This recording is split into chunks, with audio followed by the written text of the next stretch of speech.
नमस्कार विद्यार्थी मित्रों। इसके पहले के लेक्चर में हमने अभी हमारा पार्ट 3 ही चालू है, उसके बारे में ही एक एक करके देखेंगे। वीडियो उसका आएगा क्योंकि लंबा वीडियो होने के बाद सेंड नहीं हो पाता है। तो अब चलेंगे, बुक में सभी ध्यान देंगे। दूसरे पैराग्राफ में भोज भवान क वर्तते। भवान भवान मतलब आप, क मतलब कौन, वर्तते मतलब है। भोज पूछते हैं आप कौन हैं। युवक अहम घंट पंडित अस्मि। युवक बोलता है मैं घंट पंडित हूँ। घंट अहम का मतलब होता है मैं, और घंट पंडित का मतलब होता है पूर्ण ज्ञानी। मैं पूर्ण ज्ञानी हूँ।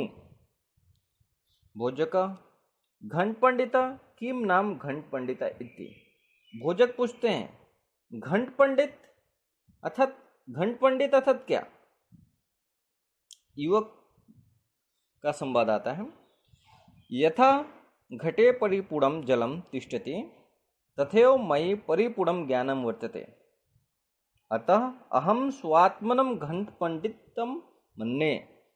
युवक बोलता है जिस प्रकार घड़े में परिपूर्ण जल भरा होता है उसी प्रकार मेरे में भी ज्ञान जो है परिपूर्ण है, इसलिए मैं स्वात्मनम अपने आप को घंट पंडित मानता हूं।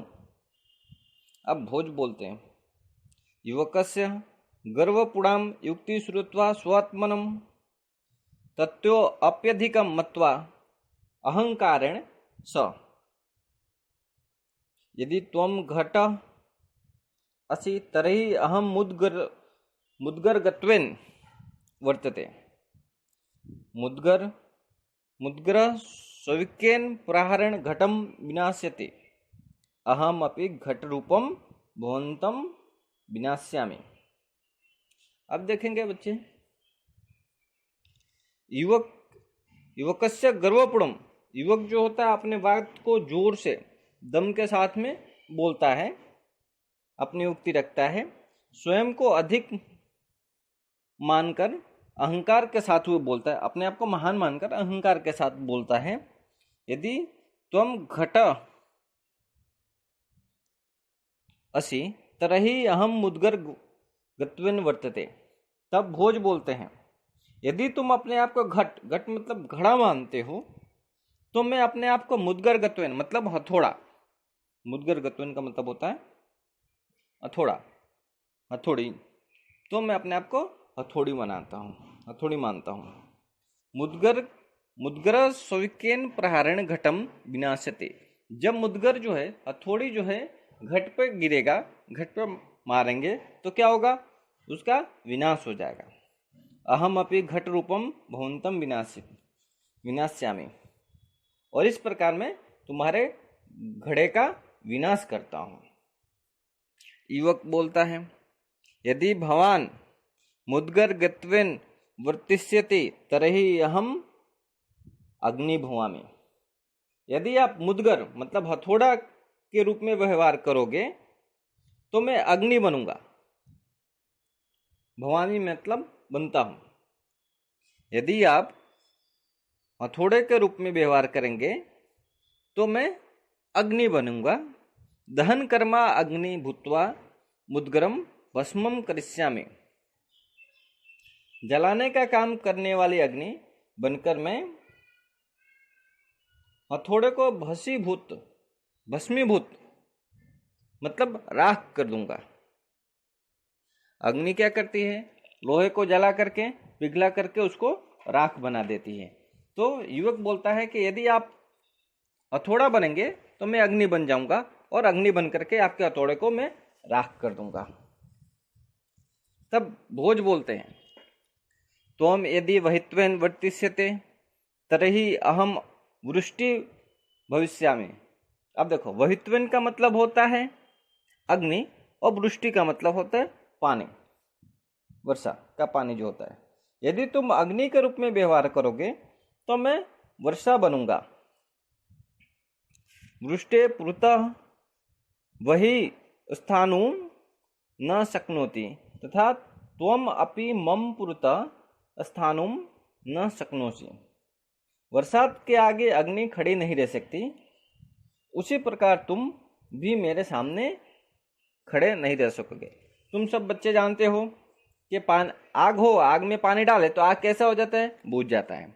उसी तरह भोज बोलते हैं, यदि तुम अग्नि बनोगे तो मैं क्या पानी बन जाऊंगा और तुम्हारा नाश कर दूंगा। मतलब यहाँ पे एक दूसरे से बढ़कर बताने की बात कही थी कि मैं तुमसे बड़ा हूं तो मैं तुमसे बड़ा हूं। फिर युवक बोलता है, वृष्टिम तु वायु स्वलंबेन यत्र कुत्रापि वाहिर्तुम अर्हति, वृष्टि रूपम भवन्तम अहम वायु भूत्वा इत तत् वहिष्यामि। अब देखो, वृष्टि का मतलब होता है पानी और वायु का मतलब होता है पवन। युवक बोलता है कि यदि आप बरसात बनते हैं तो बरसात को पवन अपनी शक्ति से जहां तहां बहा कर ले जा सकता है। देखे होगे तुम लोग, आकाश में जब बादल लगते हैं और बारिश के मौसम में बादल लगते हैं तो पवन, हवा जब चलती है तो बादल छटके दूसरी दिशा में चले जाते हैं। तो उसी प्रकार यहाँ पे भी है, बरसात रूप में स्थित आपको मैं पवन बनकर इधर उधर बहा ले जाऊंगा। फिर भोज बोलते हैं, यदि भवान वात्वेन वर्तिष्यति तरहि अहम वायुवक्षक भुजग भविष्यामि, भुजग सन सततम वायु रूपम भवंत भक्ष्यामि। अब देखो, वात्वेन का मतलब होता है हवा, वायु भक्षक मतलब हवा का भक्षण करने वाला, हवा खाने वाला, और भुजग का मतलब होता है सांप। ये भाषांतर देखेंगे, यदि आप पवन के रूप में व्यवहार करोगे तो मैं पवन को खाने वाला सर्प बनूंगा। सर्प होते हुए ही मैं सतत पवन रूप को आपको खाऊंगा। मतलब आप जब वायु बन जाओगे तो मैं आपको हमेशा खाते रहूंगा और आपका पवन के गति को कमजोर कर दूंगा। युवक कहता है, भवान यदि सर्प भविष्यति तरहि हम सर्प भक्षको गरुणो भवामि। युवक कहता है, यदि आप सर्प होंगे, यदि आप सर्प बनेंगे या सर्प जैसा व्यवहार करोगे तो मैं सर्प को खाने वाला गरुण बनूंगा। अब आगे के लेक्चर में हम इसके आगे का पार्ट देखेंगे बच्चों।